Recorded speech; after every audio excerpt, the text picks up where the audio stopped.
I'm Dave Steen, Executive Pastor and Head of Staff here at Memorial Drive Presbyterian Church. We here at MDPC believe that every child's life has value and a great purpose in God's sight. We are mandated to protect children. This is the result of our belief that biblical teaching leaves no option for silence in the face of injustice, particularly injustice against children. Every child is created in God's image and therefore has worth and value that we must protect. Jesus directly called out children as individuals and blessed them, therefore acknowledging that they mattered tremendously to him. MDPC is dedicated to providing a safe and nurturing environment for its children. Conduct toward a child that is in any way sexually, emotionally, or physically inappropriate is prohibited and will not be tolerated. By taking part in this training, you are acknowledging that children and youth matter to you, and you want to know more about how to protect them. Thank you for joining us in this great responsibility. Together, we can raise a generation of whole and healthy children.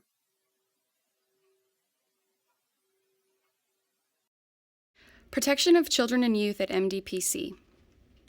Children in this video is defined as persons who are under the age of 18. Also included are individuals of any age with disabilities that limit them from protecting themselves from abuse. Definition of child abuse. According to Texas statutes, child abuse includes any form of non-accidental injury to the detriment of a minor's physical, emotional, or mental well-being. Child sexual abuse includes any contact or interaction between a minor and an adult when the minor is being used for the sexual stimulation of the adult or third party, even if consensual. An abuser can be any person in a position of trust or power over a child or student. Abuse can be physical, verbal or emotional, neglect, or sexual. The facts of child abuse. 1 in 3 girls will be sexually abused before 18 years of age. 1 in 7 boys will be sexually abused before 18 years of age. There are 60 million sexual abuse survivors in the U.S. today. 66% of victims don't tell of their abuse until adulthood, if ever. More than 90% of juvenile sexual abuse victims know their perpetrator in some way. Child abuse occurs at every socioeconomic level, across ethnic and cultural lines, within all religions, and at all levels of education. About 30% of abused and neglected children will later abuse their own children, continuing the horrible cycle of abuse. About 80% of 21-year-olds that were abused as children met criteria for at least one psychological disorder. In the U.S., a report of child abuse is made every 10 seconds. Statistics from childhelp.org and Ministry Safe. In the state of Texas, all citizens are mandated reporters of child abuse. In other words, if you suspect abuse of any kind, you are required by law to report it. So we must all be vigilant in spotting and reporting abuse. Recognizing abusers. Most abusers are individuals that a child knows and trusts. Sexual abusers will go to where they have access to children. The abuser will gain access through deception and a process called grooming.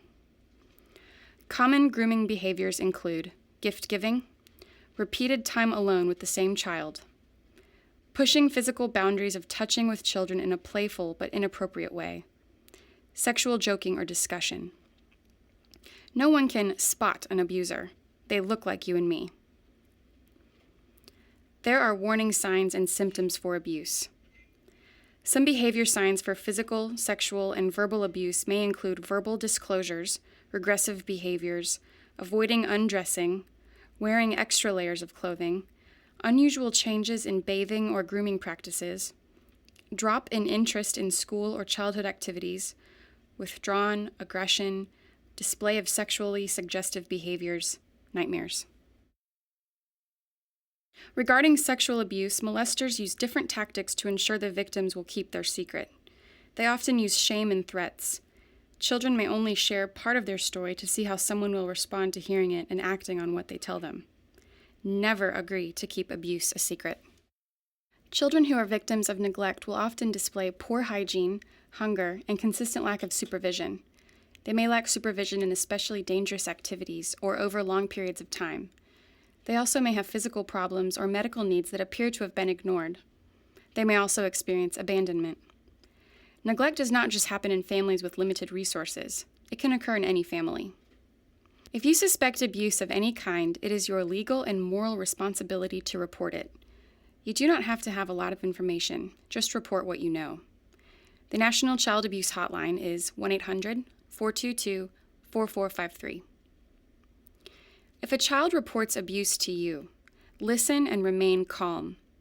Be patient and compassionate with the child. Let the child lead the conversation. Write down what the child told you in detail. Report to a ministry director immediately and work with them to make sure the child is not in immediate danger. Report to the authorities immediately. MDPC procedures and guidelines. At Memorial Drive, we have procedures in place to protect children and youth who are part of our programs and events. They are the following. All new volunteers must fill out a volunteer application form, have a background check, and annually undergo child protection training. MDPC reserves the right to redo a volunteer's background check at any time. Ordinarily, they will be redone every 24 months. 2 adults should be present at all activities. When this is not practical due to the nature of the activity will be conducted in open facilities and parental permission will be required. For the purposes of counseling in any of the ministry offices, open facilities will include offices with interior windows that are accessible to public view. Due to the nature of counseling, only one pastor or therapist usually will be present with the child. Parental permission will be required for all off-campus activities. Social media. Social media such as texting, Facebook, email, and Twitter can be a great way for volunteers and staff to connect with students. However, it must be used wisely and cautiously.